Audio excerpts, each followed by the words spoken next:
Terpujilah Tuhan. Shalom semua. Selamat datang ke saluran Rhapsody Reality yang membawa ajaran firman Tuhan dari Pastor Chris khas untuk kalian yang mendengar sekarang. Haleluya. Kami percaya kalian semua akan diberkati dengan firman Tuhan hari ini. Amin. Jadi, pada hari ini, Pastor Chris ingin kita tahu bahwa sebagai seorang umat Kristen, kita haruslah hidup melalui roh. Haleluya. Mari kita renungkan bersama.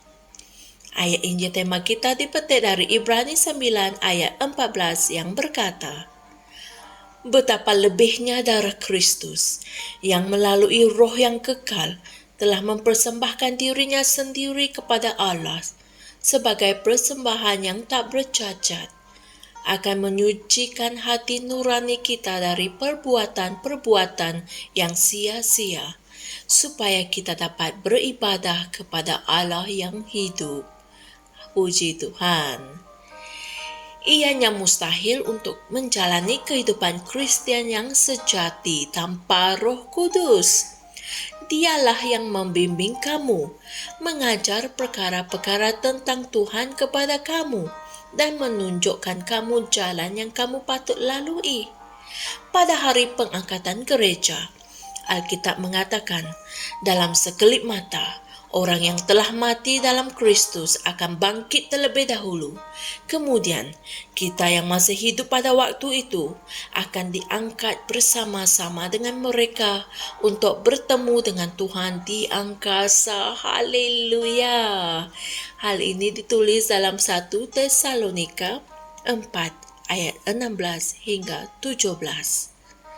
Tetapi, bagaimana hal ini akan berlaku? Ia akan berlaku dengan kuasa Roh Kudus. Haleluya. Kita sekarang berada pada hari-hari yang terakhir, dan lebih daripada sebelum ini, Tuhan memanggil manusia untuk bertaubat. Walaupun terdapat kehancuran, kebencian, pembunuhan, kejahatan dan keganasan di dunia hari ini yang dirancang oleh syaitan, namun kehendak Tuhan sudah dinyatakan di dalam 2 Petrus ayat 3 hingga 9. Ia berkata, Tuhan tidak ingin sesiapa pun binasa, melainkan supaya semua orang bertaubat. Inilah firman Tuhan. Walau bagaimanapun, tanpa Roh Kudus, mereka tidak dapat menjalani kehidupan yang Tuhan inginkan untuk mereka.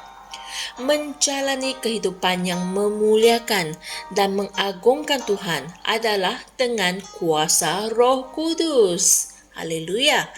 Dia sendiri dapat membuat manusia bertaubat dan mengakui kebenaran tentang keselamatan dalam Kristus Yesus.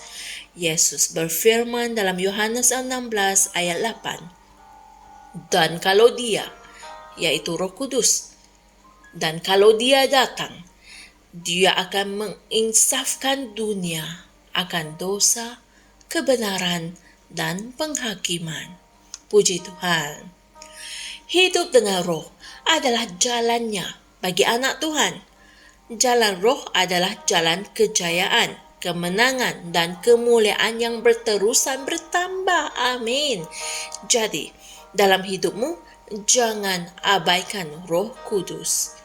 Serahkanlah dirimu kepada pengaruh dan bimbingannya dengan bertindak berdasarkan firman Tuhan. Dialah yang melakarkan kejayaanmu. Dialah yang telah mencipta kamu, dan oleh itu dia tahu segala-galanya tentang hidup dan masa depan kamu. Dia berazam untuk memastikan kamu menyelesaikan perjalananmu dengan penuh kemuliaan sambil memenuhi kehendak Tuhan dengan penuh sukacita. Puji Tuhan. Kemungkinan kamu sedang membaca hal ini dan kamu belum menerima Roh Kudus, maka kamu boleh menerimanya sekarang. Ianya sangat mudah.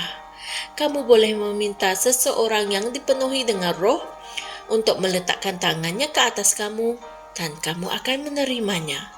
Kamu juga boleh meminta dan menerimanya ke dalam kamu melalui iman dengan mempercayai Tuhan. Haleluya. Saudara dan saudari sekalian, mari kita sama-sama membuat pengakuan ini. Aku menyerahkan diriku sepenuhnya kepada pengaruh dan bimbingan Roh Kudus setiap masa. Dia adalah penolongku, guruku, dan pembimbingku sepanjang masa, yang berterusan menyatakan Kristus Yesus kepada aku dan melalui aku. Dia menyucikan pelayananku kepada Tuhan dan membimbing aku ke jalan kebenaran. Amin. Untuk renungan tambahan, sila renungkan ayat-ayat Injil berikut, yaitu Lukas 11 ayat 11 hingga 13, Kisah Para Rasul 1 ayat 8, dan Roma 8 ayat 1 hingga 4. Haleluya. Saya percaya saudara dan saudari semua telah mempelajari kepentingan untuk hidup melalui Roh. Tanpa Roh Kudus, kamu tidak dapat menjalani kehidupan Kristianiti yang Tuhan telah tetapkan untuk kita.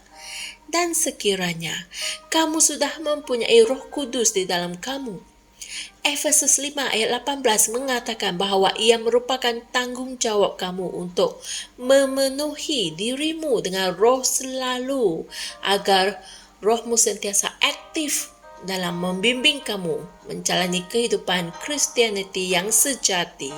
Puji Tuhan. Jumpa lagi esok untuk satu lagi ajaran firman Tuhan yang menarik dan membina kehidupan kalian. Tuhan berkati. Kami percaya saudara-saudari semua telah diberkati dengan perkongsian firman dari Rhapsody Reality.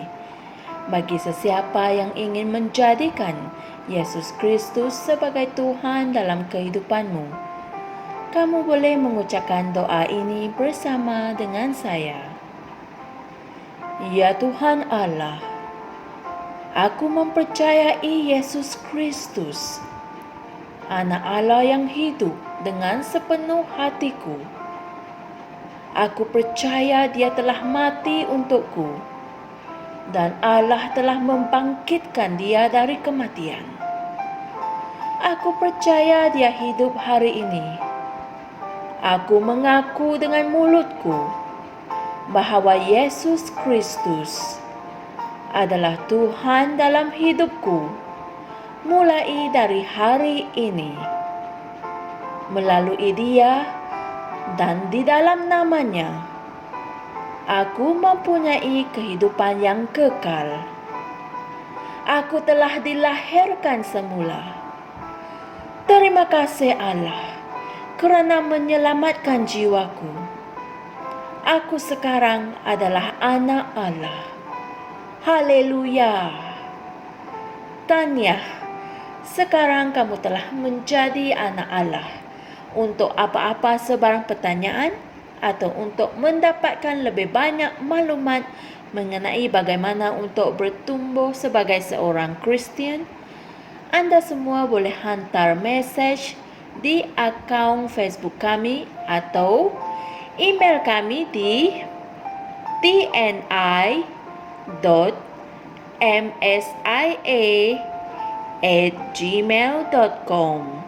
Sekali lagi, tni.msia@gmail.com.